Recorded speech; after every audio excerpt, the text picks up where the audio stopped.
untuk jenis makanannya sih berarti tergantung nutrisi apa yang kita butuhkan. Kalau untuk vitamin sama mineral yang meningkatkan daya tahan tubuh itu ada vitamin A, vitamin B, vitamin C, vitamin D, vitamin E, zinc, zat besi, magnesium sama selenium. Yang menonjol dari itu ada 5, vitamin A, C, D, E, sama zinc. Nah, kalau untuk anak kecil tentu berbeda dosisnya sama orang dewasa. Kalau untuk vitamin A, dibagi lagi nih kelompok umurnya 2 golongan. Yang kelompok umur pertama itu 1-3 tahun, yang kelompok umur kedua 4-6 tahun. Untuk vitamin A, kelompok pertama itu dia butuhnya 400 retinol ekuivalen per hari, kalau kelompok 2 450. Untuk vitamin C pada anak yang kelompok 1 yang 1-3 tahun itu 40 mg, 4-6 tahun itu 45 gram. Kalau vitamin D sama, kedua kelompok itu 15 mikrogram.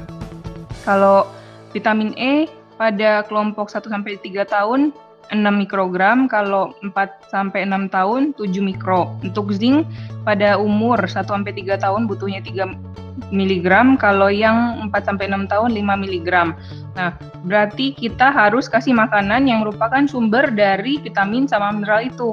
Kalau vitamin A itu ada 2 jenis, bisa dari nabati sama hewani, berarti tumbuhan sama hewan.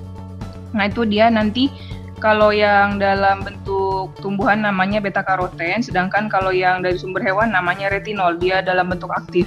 Yang pertama ini saya sebutin dulu 10 saja yang paling tinggi kandungan vitamin A. Yang pertama ubi jalar. Memang kita kurang populer kalau Indonesia makan ubi jalar sebagai sumber vitamin A, tapi dia paling tinggi ininya kandungan vitamin A-nya di tumbuhan. Kemudian untuk yang kedua wortel, ketiga baru ikan tuna, keempat labu parang, 5 bayam, 6 rock melon, cantaloupe bukan yang melon biasa, terus selada, paprika merah, brokoli sama grapefruit. Nah, untuk vitamin C, yang pertama paling tinggi itu di jambu, terus paprika, kiwi, stroberi, jeruk, pepaya, brokoli, tomat, kubis sama kapri. Nah, kalau vitamin D bisa didapat dari paparan sinar matahari karena pertama kita punya previtamin D namanya di kulit yang akan diaktifkan kalau kita terpapar sama sumber UVB. Tapi kalau misalnya kita mau dapat dari makanan bisa juga. Pertama dari ikan salmon, jamur kancing, daging babi, telur, terus bahan-bahan makanan atau minuman yang sudah difortifikasi sama vitamin D. Contohnya susu, baik itu susu hewan maupun susu kedelai, terus tahu, yogurt, sereal sama jus jeruk.